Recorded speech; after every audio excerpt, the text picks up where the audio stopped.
आज की क्लास में हम एक टॉपिक करने वाले हैं, बस एक ही टॉपिक करेंगे लेकिन वो बहुत इंपॉर्टेंट टॉपिक है और टॉपिक का नाम क्या है, एक्सेलरेशन। आप लोगों ने ये वर्ड अपनी लाइफ में आई गेस बहुत बार सुना होगा, एक्सेलरेशन। एक्सेलरेशन भाई इस बाइक का एक्सेलरेशन कितना तेज है, इस बाइक का एक्सेलरेशन कितना धीरे है, ये वो दुनिया भर की बातें। खैर शुरू करते हैं। एक्सेलरेशन का बेसिक सा मतलब होता है वेलोसिटी चेंज करना। एक्सेलरेशन का क्या मतलब होता है, वेलोसिटी चेंज करना। साथ के साथ वेलोसिटी किस रेट से चेंज हो रही है। So acceleration means rate of change of velocity. किसी भी ऑब्जेक्ट की वेलोसिटी किस रेट से चेंज हो रही है, that rate is called acceleration. That rate is called acceleration. Suppose करो कि एक ऑब्जेक्ट है, लेट्स से हमने ले ली स्प्लेंडर प्लस। स्प्लेंडर प्लस को 0 से लेकर 80 किलोमीटर जाने में, ठीक है, 10 सेकेंड लग गए। स्प्लेंडर प्लस को 0 से लेकर 80 किलोमीटर तक जाने में, इतनी स्पीड बढ़ाने में 10 सेकेंड लग गए। डन। और आपने ले रखी है ड्यूक। ड्यूक ले ली लेट्स से 200, पता नहीं ड्यूक 200 होती होगी। इसको 0 से लेकर 80 किलोमीटर जाने में मान लेते हैं 5 सेकेंड लगते हैं सर। इसको एक्चुअली और ज़्यादा लगेगा, 20 सेकेंड मान लेते हैं, इसको लगता है 5 सेकेंड। तो दोनों गाड़ियाँ 80 किलोमीटर पर सेकेंड, 80 किलोमीटर पर आवर की स्पीड तक तो जा सकती है, लेकिन जो पहली गाड़ी है उसको 80 किलोमीटर तक की स्पीड पहुंचने में बहुत टाइम लगा। तो मैं बोलूँगा इसका एक्सेलरेशन बहुत धीरे है। Then at the same time Duke Ferrari की तरह 80 किलोमीटर तक की स्पीड पकड़ लेती है, तो दैट इज इसका एक्सेलरेशन बहुत तेज है। अब एक बात मैं आपके दिमाग में पहले क्लियर कर देता हूँ कि मैं यहाँ ये प्रमोट नहीं कर रहा कि स्प्लेंडर प्लस खराब है, ड्यूक बहुत बढ़िया है। दोनों गाड़ियाँ अपने अपने लेवल पे अलग अलग चीज़ें हैं। ये पर्सनल फेवरेट है मेरी। ये जो बाइक है तुम्हारी, वो सबसे कम पेट्रोल में सबसे ज़्यादा चलने वाली बाइकों में से एक है, तो इसका कोई कॉम्पिटिशन नहीं है। ये रॉयल है, इसको किसी सर्विस की ज़रूरत नहीं पड़ती, सालों साल पड़ी रहे तो भी दिक्कत नहीं है। और ये है पैसा मांगती है, हर कदम चलने में पैसा चाहिए। तो क्या मुद्दे की बात आते हैं। मुद्दा था एक्सेलरेशन की बात करूँ तो इसके एक्सेलरेशन कंपैरेटिवली ड्यूक के बहुत कम है, ठीक है। अगर यहीं पर KTM ड्यूक के बदले में कोई निंजा ले आता हूँ, निंजा की बाइक, तो उसका एक्सेलरेशन और तेज होगा। डन। तो बेसिकली एक्सेलरेशन का मतलब होता है कोई भी चीज़ कितने कम टाइम में कितनी ज़्यादा वेलोसिटी इंक्रीज या डिक्रीज कर सकती है, कितनी ज़्यादा वेलोसिटी इंक्रीज या डिक्रीज कर सकती है, दैट इज कॉल्ड एक्सेलरेशन। याद रहेगा आपको, कोई भी ऑब्जेक्ट पर यूनिट टाइम में कितनी ज्यादा वेलोसिटी इंक्रीज या डिक्रीज कर सकती है, that is called acceleration. Done.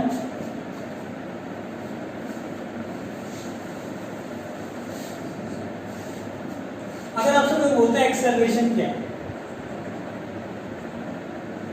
तो एक्सेलरेशन को मैं क्या बोल सकता हूँ, rate of change of velocity is called acceleration। ये आपसे पूछता है एक्सेलरेशन क्या, हम क्या बोल सकते हैं, rate of change of velocity is called acceleration, या change in velocity per unit time is called acceleration. याद रहेगा, change in velocity per unit time is called acceleration. तो यहाँ से कोई पूछता है एक्सेलरेशन क्या हो जाएगा, हो जाएगा चेंज इन वेलोसिटी अपॉन में टाइम टेकन। तो ये तुम्हारा एक्सेलरेशन हो गया क्या, चेंज इन वेलोसिटी अपॉन में टाइम टेकन। अगर आपसे कोई पूछता है कैसी क्वांटिटी, तो हम क्या बोलेंगे, वेक्टर, क्योंकि क्वांटिटी वेलोसिटी पे डिपेंड करती है, तो कैसी क्वांटिटी है, वेक्टर है। Next is SI unit.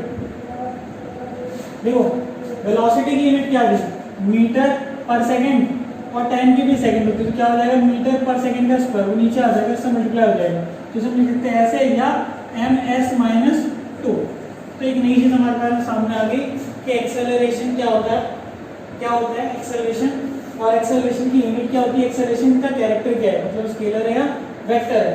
तो ये तुम्हारा एक्सेलरेशन का फॉर्मेशन है, एक्सेलरेशन कैसे है, एक बार नोट डाउन करो, जब तक मैं मार्कर रिफिल कर लेता हूँ। तो चलिए नोट डाउन करो, वैसे मेरे पास मार्कर है, लेट्स सी अगर ये चल रहा है तो बहुत बढ़िया, पहले मार्कर चल गया भगवान की दुआ से। तो समझ गए ना एक्सेलरेशन क्या होता है। तो बढ़ते हैं आगे थोड़ा और डिटेल में।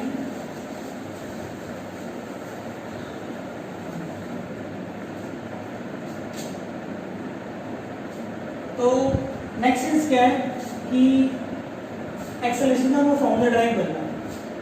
अब एक्सेलरेशन भी दो टाइप की होती है, पहले वही डिसाइड कर लेते हैं एक्सेलरेशन क्या होता है।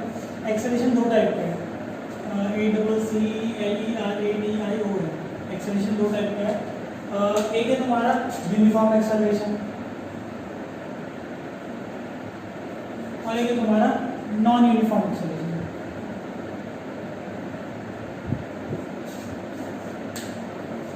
अब यूनिफॉर्म तो पता चल गया ना, यूनिफॉर्म मतलब इक्वली। अगर किसी ऑब्जेक्ट की velocity equal amount equal interval of time में इंक्रीज करती है तो ये यूनिफॉर्म एक्सेलरेशन। मान लो मैं कह रहा हूँ कि किसी ऑब्जेक्ट की पहले सेकंड में वेलोसिटी थी 2 मीटर पर सेकंड, अगले सेकंड में हो गई 4 मीटर पर सेकंड और अगले सेकंड में हो गई 6 मीटर पर सेकंड। तो हो क्या है, हर सेकंड में 2 बढ़ जाती है ना इसकी वेलोसिटी, हर सेकंड में इसकी वेलोसिटी 2 मीटर बढ़ जाती है। तो मैं कह सकता हूँ ना कैसा एक्सेलरेशन है, यूनिफॉर्म। अगर मैं बोलूँ तो एक सेकंड में इसकी वेलोसिटी 4 मीटर थी और फिर दूसरे सेकंड में हो गई 6 मीटर पर सेकंड और तीसरे सेकंड में हो गई 10 मीटर पर सेकंड। अब देख सकते हैं यहाँ पे 2 बढ़ी थी और यहाँ पे कितनी बढ़ गई 4। तो क्या एक्सेलरेशन इक्वली इंक्रीज हो रहा है? आंसर है नहीं। आंसर क्या है? नहीं। तो this is uniform, this is non uniform. जब मान लो यहाँ पे मैं 11 कर देता हूँ तो क्या हो जाएगा 5। तो ये वाला क्या है, यूनिफॉर्म है और ये वाला क्या है, नॉन यूनिफॉर्म है। याद रहेगा, अगर नॉन यूनिफॉर्म क्या लिखते हैं, समझ गए ना। यूनिफॉर्म मतलब अगर वेलोसिटी इंक्रीज और डिक्रीज इक्वली होती है तो यूनिफॉर्म एक्सेलरेशन, और अगर वेलोसिटी अनइक्वली अमाउंट में इंक्रीज या डिक्रीज होती है तो क्या बोलेंगे इसको, नॉन यूनिफॉर्म एक्सेलरेशन। सर तो हम इसकी डेफिनेशन भी करते हैं। If velocity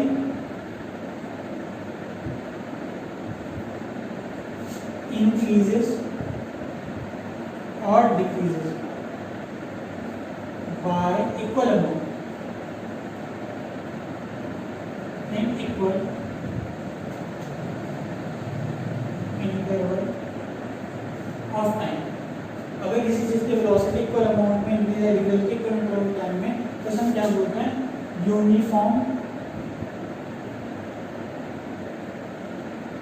acceleration. Or at the same time, if velocity increases or decreases by unequal amount in equal interval of time।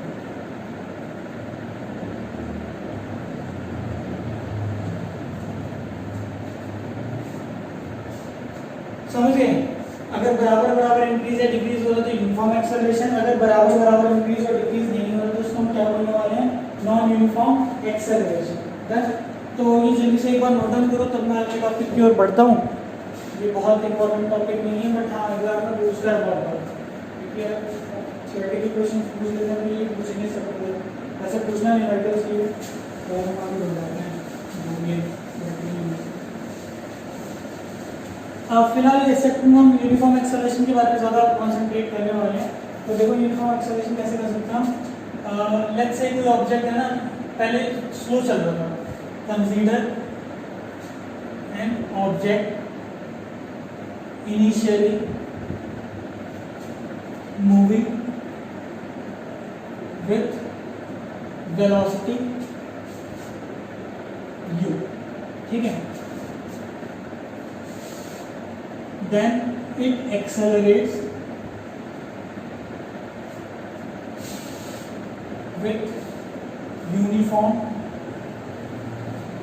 acceleration and attains velocity v in time t। Consider an object initially moving with velocity u, then it accelerates uniformly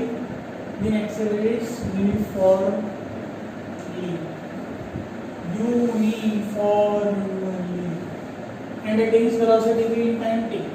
तो acceleration की definition क्या कहती है? Change in velocity by time. तो भैया a कितना हो जाएगा? v minus u upon t। जैसे मैं ऐसे भी लिख सकता हूँ क्या? Final velocity minus initial velocity by time. अब समझने वाली बात क्या है कि क्या हर बार एक्सेलरेशन बढ़ेगा ही? देखो बाइक में हम स्पीड बढ़ाते हैं, दैट इज एक्सेलरेशन, लेकिन कभी कभी कोई आगे आ जाए तो रोकते भी तो। सपोज करो कि हम देख रहे हैं कि आगे रेड लाइट है तो रोकेंगे ना, तो रोकने के लिए ब्रेक मारेंगे, तो उस समय एक्सेलरेशन नहीं होता, मतलब होता वो भी एक तरह का एक्सेलरेशन है लेकिन नेगेटिव होता है। तो नेगेटिव एक्सेलरेशन को रिटार्डेशन भी कहते हैं, ठीक है। तो इसे मैं ऐसे लिख सकता हूँ कि एक्सेलरेशन की वैल्यू पॉजिटिव हो सकती है कब? जब फाइनल वेलोसिटी इनिशियल से बड़ी है, या यूँ बोल दो कि v माइनस यू की वैल्यू पॉजिटिव आ रही है, तो उसको हम क्या बोलते हैं? एक्सेलरेशन।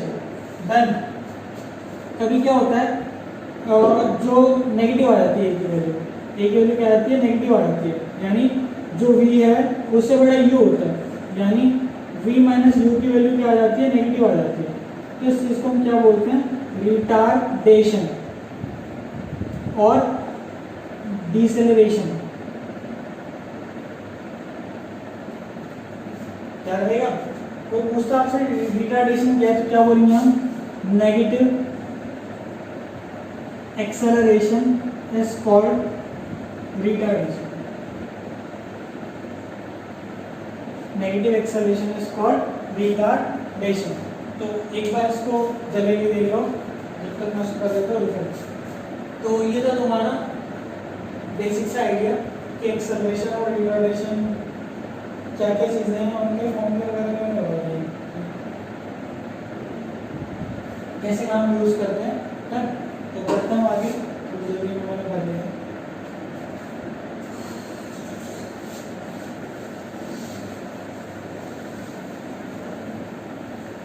अब यहाँ पे बेसिकली है ना कुछ फॉर्मूले निकालने वाले हैं।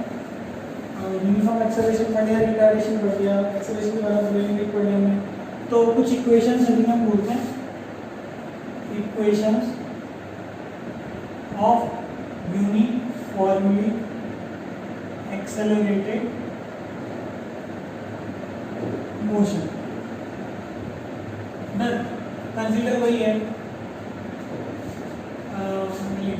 Consider an object initially moving with velocity u,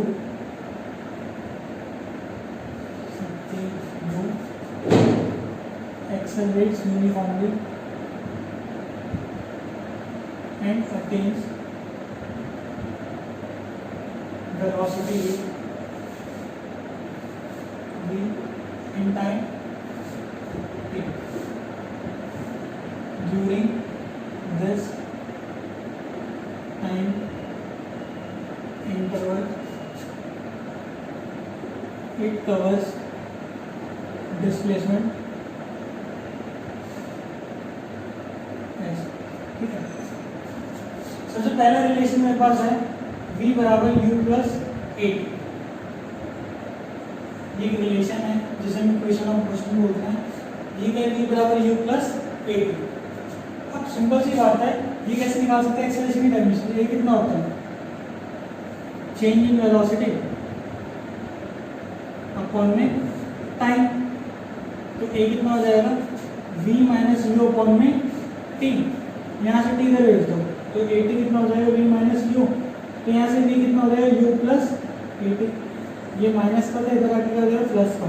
तो v कितना बचेगा? u प्लस में a t। यहाँ से पहली इक्वेशन आ गई हमारी क्या? v बराबर u प्लस a t। तो ये था तुम्हारी पहली इक्वेशन कि हम कैसे निकाल सकते हैं v बराबर u plus a t। Done.